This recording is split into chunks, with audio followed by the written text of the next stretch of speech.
In today's episode, Courtney asks, how many web sessions or users would you need to send to a website for the results to be significant?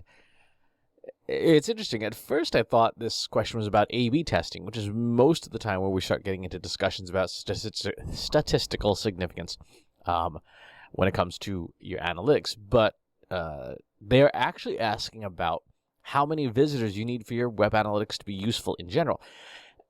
And there's a few different answers for this.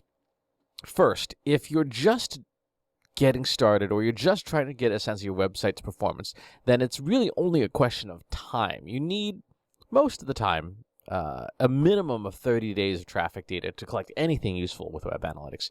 The more you have, the better. 90 days is better.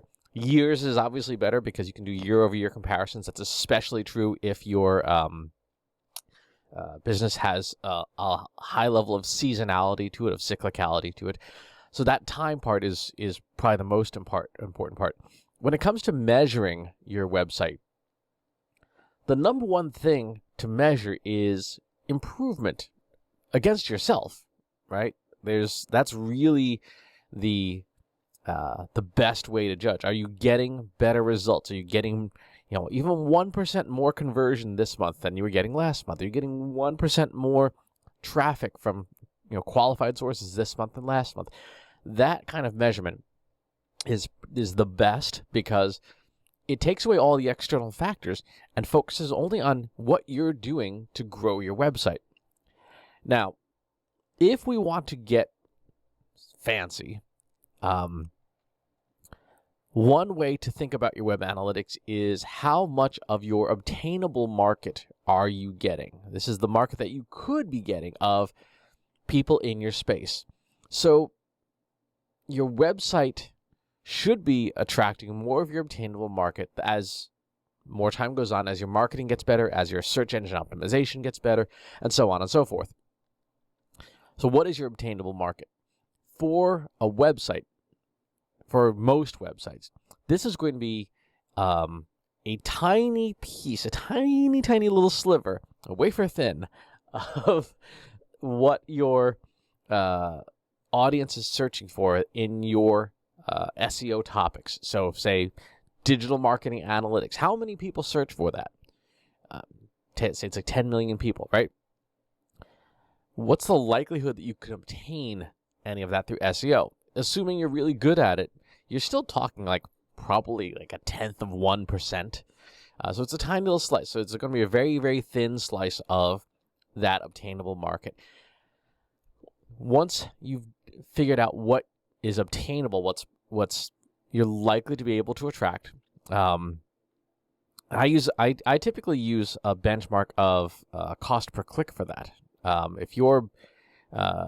If you're a company and you take all your major topics and you add up the cost per click and you add up the number of clicks, and you can get this out of almost any SEO tool, and you will see it costs $27 million a month to capture 100% of the traffic. Great. What percentage of budget are you willing to throw into that?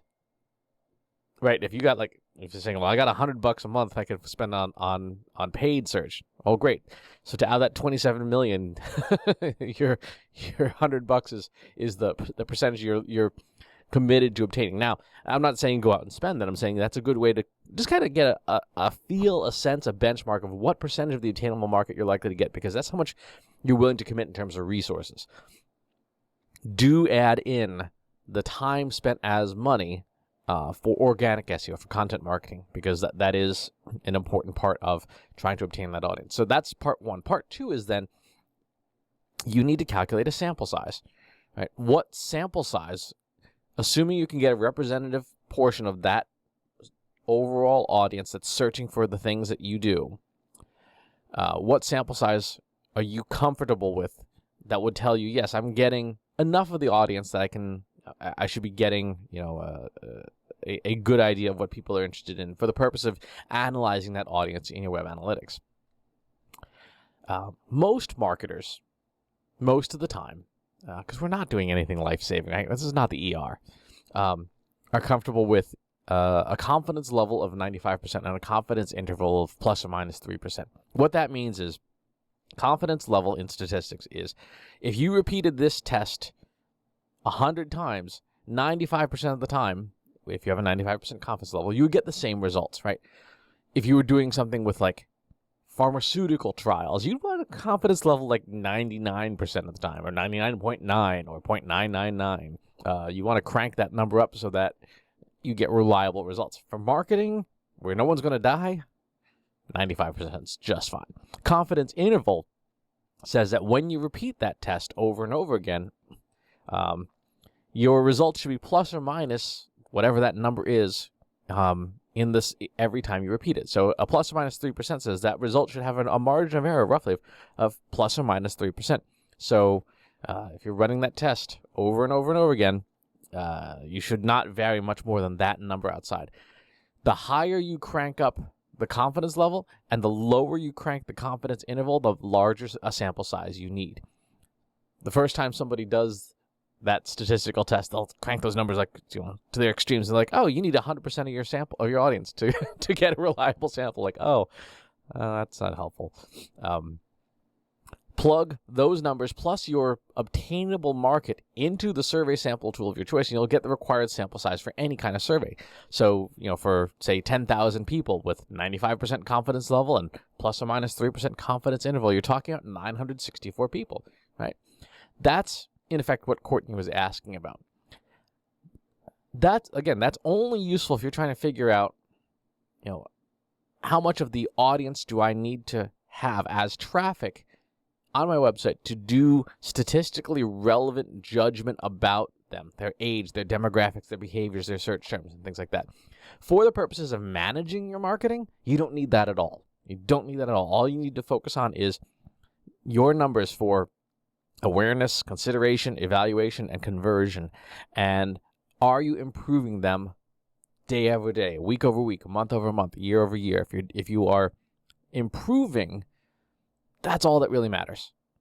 And I would say that is true for your Google Analytics, your web analytics, your marketing automation, your email marketing, your social media metrics, any metric at all that you're measuring.